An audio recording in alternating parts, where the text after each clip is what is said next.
Welcome to the Ifagbemiro show. I am your host, Ifagbemiro, and today we are going to discuss the basics of the Ifa Orisa practice. This stream would be a great stream for individuals who have always heard of Orisa but has never had the opportunity to be presented with the basics or the fundamental beliefs and practices of persons who practice this tradition. I would welcome you to sit in and to listen to what the Orisa practice is about. If you have friends or relatives who have indicated to you that they wanted to know what Orisa is all about, this might be a very good opportunity for you to call them and to tell them to take this stream in, because I am about to explain to you many of the basic precepts of the Ifa Orisa practices. In this short stream or video, I will be discussing a little bit of the history of the Ifa Orisa tradition in Trinidad and Tobago, as well as I would be getting into what is the belief and what is the practice that is done in Trinidad and Tobago. A lot of the elements of what you're going to hear me speak about is commonly practiced in many parts of the world, including West Africa, Brazil, Cuba, America, Peru, Belize, and many other parts of the world.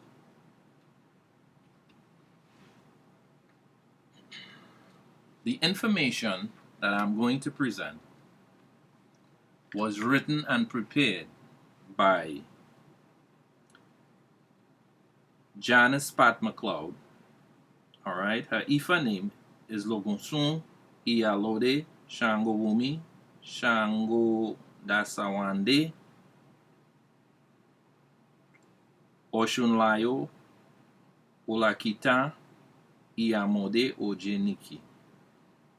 Okay, priest at Isam Shrine, Garden and Temple, Iritekbe, Valerie Griffith, Isusike, devotee and ancestral operator.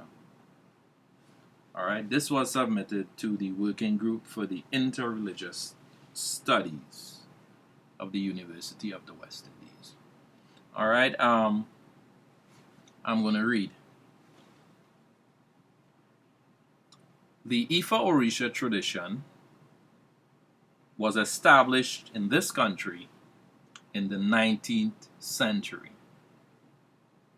After emancipation, it was once popularly referred to as Shango, but a more accurate old term used by the elders that has survived is the Orisa work. Today, devotees widely refer to it as the Orisa faith. The actual Orisa are aspects of nature, vital patterns, vital energies, possessing consciousness and agency. They may also be understood as aspects of archetypes pertaining to and constituting the human personality along with the very material elements. Prominent Orishas worshipped in Trinidad and Tobago are Ishu Elegbara, the gatekeeper and guardian of the crossroads, Ogun, the creative energy of the earth, of craft, lord of iron, and primal warrior protector. Ile, or Mamaleta, which is Mother Earth. Shakpana, the healer. Osai, guardian of the bush and healing herbs. Yemonja, mistress of the ocean and motherhood. Oshun, the energy of the river, femininity and fertility. Shango, the thunderbolt, the great king, the epitome of masculinity. Oya, who represents the wind and transformation. She is the keeper of the cemetery. Orunmila, the Orisha of divination. The most prominent form of Orisha worship in Trinidad and Tobago has been to a significant extent and still is the feast, which runs for a week for 4 nights beginning Tuesday and ending Saturday morning. This involves chanting, drumming to the Orishas, possession or manifestation by the Orisha divinities, offerings and animal sacrifices. Very important in Orisha practices are various forms of divination. These may involve the use of obi seed or kola nuts, cowrie shells, in the case of Ifa divination, the opele chain or Iken seeds, and the open divination tray. Ifa divination yields 256 permutations or formations called odus, each with their own pattern of guidance. At the present time, we may note 2 broad approaches to the tradition in Trinidad and Tobago. However, let us be clear that they are by no means separate, but they overlap and are deeply intertwined. One approach maintains the older form of worship, largely centered on the feast. It also includes a significant amount of spiritual Baptist practices. The second approach, developed in the wake of the 1970s, is that of Ifa. I am now going to get into some of the fundamentals of Ifa Orisa tradition and practice.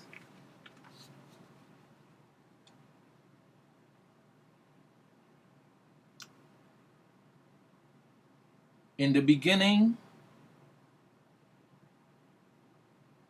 that signified the end. It was the beginning of the beginning and the beginning of the end. This is creation. It was the beginning of existence and the end of nothingness. It started in a sporadic but gradual manner. It started at a time that was timeless. It began in a form that was in itself without form. It started with a being, that cannot be described with any adequacy. This being is neither a he nor a she. This being is neither human nor superhuman. It has no flesh, blood, or water. It exists in a body that is in itself without body. This energy is called Akamara, the primordial spirit of the universe. This explanation of creation was taken from the Udu Ifa Osa Otura. Osa Ogunda speaks about the gases and dews that were the foundation of the universe and of the other Imole that emerged from Akamara, leading to Olodumare. Olodumare and the establishment of our solar system as we know it. The origin of Ifa. Ifa Oludumare's sacred message to mankind is not an earthly phenomenon. It is a universal spiritual system which was born and practiced in Orun by the Imole. The system was handed down to the occupiers of earth through the Imole Orunmila. It is the embodiment of the totality of human existence, an ancient divinatory sacred science that has been passed down generationally for thousands of years. The Yoruba people of West Africa consider themselves the custodian of the tradition, which is also known as Fa or Afa in other parts of West Africa, especially Benin and Togo. Ifa is not a religion, but a traditional way of life that has been practiced and has evolved for over 8,000 years. This tradition was brought to this part of the world in the early 1800s with the arrival of the Yoruba people in that early post-slavery colonial period. The British colonial administration would later on move to outlaw the playing of African drums, and with that the practice of those traditional rites. In order to maintain the practice, devotees would mask traditional rites with Christian rituals, a practice which saw the evolution of what was loosely termed Orisha or Shango, and much later Shango Baptist. This maintained as practice in the late 1960s and early 70s, when Ifa traditional practice would re-emerge. In Trinidad and Tobago, the term Ifa Orisa is used to acknowledge this evolution and to venerate those ancestors who, in a gravely hostile environment, protected and held fast to the tradition.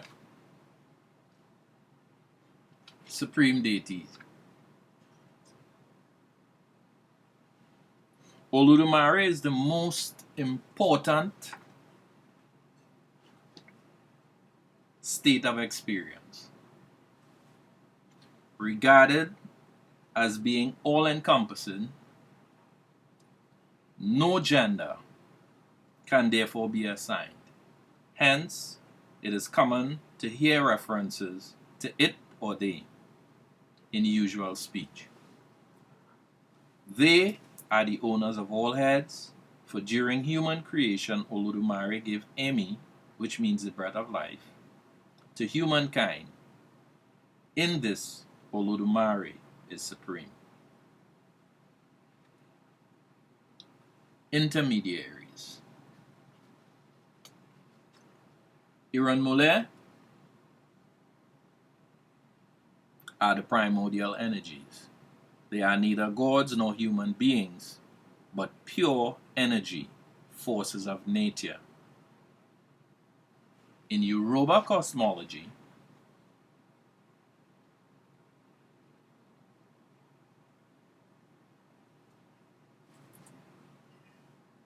these were the first beings given specific tasks by Olodumare in relation to the organizing of the world. Orisha are oftentimes elevated ancestors, human beings who have completed their destinies, were elevated by their community, and now serve as role models for all of us so that we may do the same. Orisha are not gods. The word loosely translates to selective heads, or a head given to the absolute service of Olodumare. Ancestors are those who have gone before. Predecessors, those who have completed their life cycles on earth and have made their transitions. Family, community, society, or cultural heroes. Ori. Ori is human consciousness, the direct connection to Olodumare. Ori is individual or collective. Negative forces. Ajagun are negative forces. Ifa speaks to the maintenance of universal balance so that there can be no positive without the negative. In maintaining that balance, the condition of Ori, both individual and collective, is critical because the maintenance of universal balance has its basis in choice. Office holders. Araba Agbaye is the head of all Babalaos and Ifas worldwide. Babalao is a priest of Ifa, and there are several levels of Babalaos. Ifa is a priestess of Ifa. Babalorisha or Iyalorisha are priests or priestesses of specific Orishas.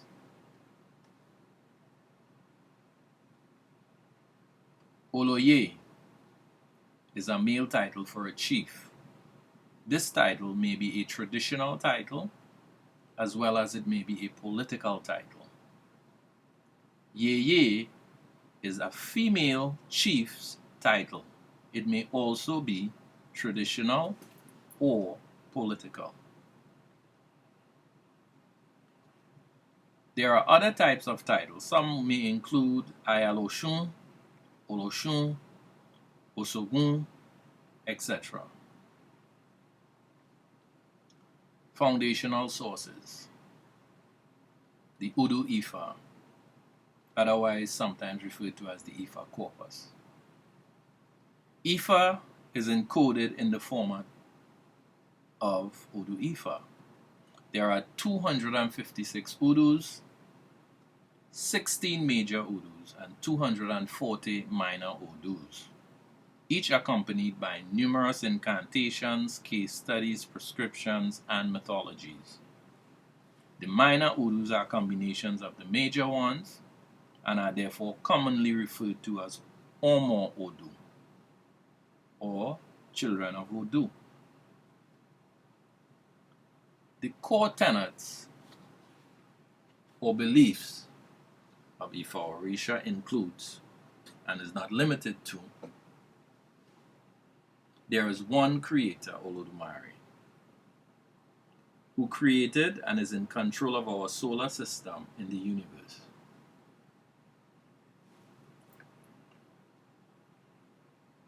There are natural forces, Orisha, who deal with the affairs of man and the maintenance of balance in the universe. All things on the earth and universe are conscious and alive. Everything possesses its own awareness and energy. Ancestral spirits must be remembered, honored, and consulted. Human beings are reborn through respective bloodlines and lineages through reincarnation. Divination is the roadmap, the tool that unlocks the door to destiny. Offerings and blood sacrifices are used for atonement and the elevation of prayers, offerings, and sacrifices made to the Himalayas, Orishas, and ancestors. The medicinal and magical use of plants and herbs is critical to the healing of the mind, body, and spirit. Divinities and ancestors use the human body to transmit messages and perform healing and other activities through the process of manifestation.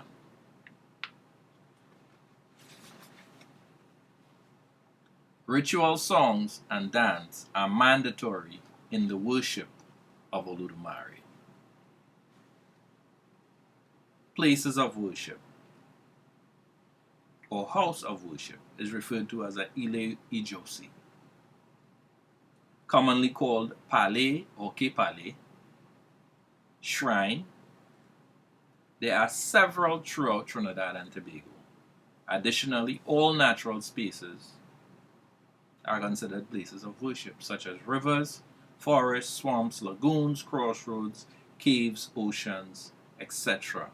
are all sacred to Ifa. Forms of worship. Important symbols and instruments of worship would include water, honey, strong drinks, ofun, etc. Other articles would include calabashes, goblets, open ifa, irofa, aja, opele, ikens, koris, and obi. Fixed assemblies are referred to as ijuba, ajodu, or ajudo, iwori, all right, which vary, based on the schedule and the routine of specific individual shrines or ile ijosi. All right, some of the special ceremonies, which include rites of passage, would include things such as isentae, which is descent to earth, or what some people may call a christening. Right, it's a African ritual that welcomes a child that comes to earth. Then you have Osomoloruko, which is the giving of a name. Then you have Iteladu, which is receiving Ifa or Ifa initiation. You also have Itefa, which is also receiving Ifa. You have marriage, and you have what is called Adiwale, or the funerary rites, which we refer to as returning home to Orun. So for most Ifa Orisa adherents, for their own spiritual development, they adhere to the tenets that I've read previously. All right. Attention is also given to the alignment of Ori in through a ritual referred to as Ibori. And then there is daily prayers and divination plus regular offerings, which may take the form of ebos or adimu. And we have a general calendar of events that is hosted each year, a list of festivals that are conducted in Trinidad and Tobago. Right? The time of the year and the specific dates are normally determined through divination. But generally, you have during the course of January the Obatala Festival. During February, you have the Igungun. During May and June, you have Rain Festival. During August, we have the Oshun Festival normally. September, October, we have the Olokun Festival. During October, we have Ogun Festival. And then during October and November, you have the Odun Ijesun. All right. So this is some of the very fundamental concepts and cosmology, theology, if you want to call it that, and the practices that are followed as the traditional rites of Ifa Orisa practitioners in Trinidad and Tobago. Maybe there might be one or two things that I may want to elaborate on a little bit. The term that was spoken of in the very early part would have been Orisha works. I'd want to speak on that one a little bit, because what we find is that many of the people who call themselves spiritual Baptists, who are indeed practitioners of African traditional religion, during the process that they call mourning, many a times during that time, many of the spiritual Baptist devotees are guided to walk what is called the Orisha Road, during which time, in most instances, they perform what is called Orisha works. The clear distinction today between those who practice what is called Orisha works and those who are initiated into the Ifa Orisa tradition, the distinction is between the initiation process that is done by the adherents of Ifa Orisa. These are very strict, handed down rituals that are given, that are passed on and given, and the initiations are what brings a person into the tradition. Whereas with the spiritual Baptist, the mourning, which is also a ritual, which is also a handed down tradition that is done among the local people of Trinidad and Tobago. I'm not trying to be dismissive. I do not minimize the significance of the importance or the validity of any one of the processes, but I'm just explaining this to show what is the difference between the two. During the mourning processes, they are shown things, and then they use this knowledge to come out and perform what is referred to as Orisha works. Whereas an initiated Ifa Orisa person follows precepts that are laid and taught to them in preparation for their initiations. So that is sort of like the distinction between the two. They are both valid, I would think, in my estimation, in my humble estimation. Right? Other than that, I think there are many other commonalities that you're going to find with the two groups of people. I think the reality, the history will teach that at one point before the banning of the drums and the imposition of very harsh ordinances to prevent the practice of African tradition, we all in Trinidad practice the Orisha tradition. And I think there were very strong influences of the Shango aspect of the Orisha practice because of the areas that we came from in West Africa. Before slavery, you had Mansa Kankan Musa coming from Mali, which is West Africa. So we would have had African people here, even prior to slavery, practicing African tradition. Right? And then you had post-slavery, you had people coming from Liberia, you had people coming from St. Helena, you had people coming from Nigeria, you had people coming from Benin or Wida, you had people coming from various parts of West Africa, many of them being Yoruba speakers. So you would have had a strong connection to the Orisha tradition with a lot of the immigrants coming into Trinidad. Some as free people and a number of them also as slaves. But I believe one of the tying factor that allowed most of these West African people and some Central African people to join together would have been the commonality of the Orisha practice. And in particular, the practice of Shango worship. Because from my research, what I've discovered is that some of the people in Liberia and Sierra Leone, actually among the Yoruba people, were some from what is called the Poro sect. And the Poro sect were the holders of all the sacred objects for Shango worship. So even those Yoruba speakers who came from Liberia, Sierra Leone, St. Helena, the Kuru people, most of them were in fact Orisha people, but most of them were worshippers of Shango. And then in Trinidad you had those coming from Oyo also, who were also Shango worshippers. So in Trinidad you had a mass meeting of Yoruba people from different parts of West Africa who were greatly familiar with the worship of Shango. So I believe this is one of the main reasons why the term Shango Baptist also stuck with a lot of the spiritual Baptist people. And again, it was an integral part of Orisha worship. All right, and those are just the things I wanted to clarify or to elaborate on. And that more or less would bring this stream to an end. So thank you for viewing. Again, for those of you who for the very first time are being introduced to the precepts of this tradition, there are in fact many groups on social media that you can join.